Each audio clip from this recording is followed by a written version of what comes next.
എന്നാൽ അതിന്റെ ഒരു മറുചോദ്യമുണ്ട്. ഈ നിരോധിച്ച ഉൽപ്പന്നം നമ്മുടെ കടയിൽ എങ്ങനെയാണ് എടുത്ത് വെക്കുന്നത് എന്നൊരു മറുചോദ്യമുണ്ട്. നമ്മുടെ സംസ്ഥാനത്തെ ഗവൺമെന്റ് സർവേ കാര്യങ്ങൾ കൊണ്ടുവന്നാണ്.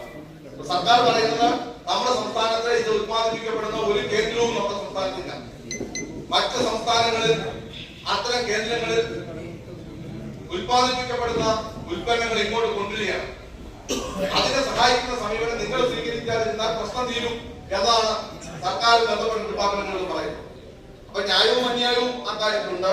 നമുക്ക് എന്താണെങ്കിലും ഒന്നുകൂടെ ഇടപെടാൻ കഴിയണം.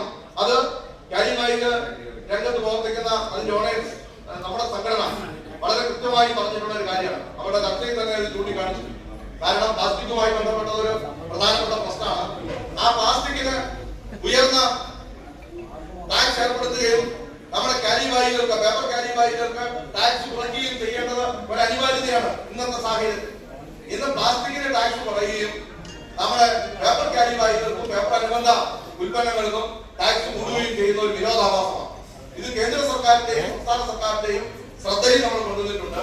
GST കൗൺസിലിന് മാത്രമേ ടാക്സ് ഏതെങ്കിലും തരത്തിലുള്ള ഭേദഗതി ചെയ്യാൻ കഴിയൂ. അതിലൊരു സമ്മർദ്ദം തീർച്ചയായും നമുക്ക് തുടർന്നുള്ള നാളുകളിൽ അത്തരമൊരു സമ്മർദ്ദം ഉയർത്തിക്കൊണ്ടുവരാൻ കഴിയണം. ഒരു കാര്യം നമ്മൾ നിശ്ചയിക്കണം. നിരോധിതമായിട്ടുള്ള പ്ലാസ്റ്റിക് ഉൽപ്പന്നങ്ങൾ നമ്മുടെ വ്യാപാര സ്ഥാപനങ്ങളിൽ ഉപയോഗിക്കുകയോ വിൽപ്പന നടത്തുകയോ ചെയ്യില്ല എന്ന തീരുമാനത്തിലേക്ക് നമുക്ക് എത്താൻ കഴിയണം. അതൊരു സാമൂഹ്യ ഉത്തരവാദിത്വമാണ്. ആ സാമൂഹ്യ ഉത്തരവാദിത്വം കൂടെ പാലിക്കുക എന്ന കടമയും കർത്തവ്യവും വ്യാപാരി വ്യവസായ സമിതിക്കുള്ളതാണ്. ആ ഉത്തരവാദിത്വം നമുക്ക് നിർവഹിക്കാനുമാവണം എന്നതാണ് അതുമായി ബന്ധപ്പെട്ട് ചൂണ്ടിക്കാണിക്കേണ്ടത്. പിന്നീട് നമ്മുടെ ഒരു ഫയല് പ്രിന്റ് ചെയ്തപ്പോ അവരെ അറിയിക്കേണ്ടതായിരുന്നു എന്ന കാര്യത്തിൽ വ്യത്യസ്ത അഭിപ്രായമില്ല. ഭാവിയിൽ അത്തരം കാര്യങ്ങൾ ആലോചിച്ച് ചെയ്യുന്നതായിരിക്കും എന്നതാണ് അതുമായി ബന്ധപ്പെട്ട് പറയാനുള്ളത്.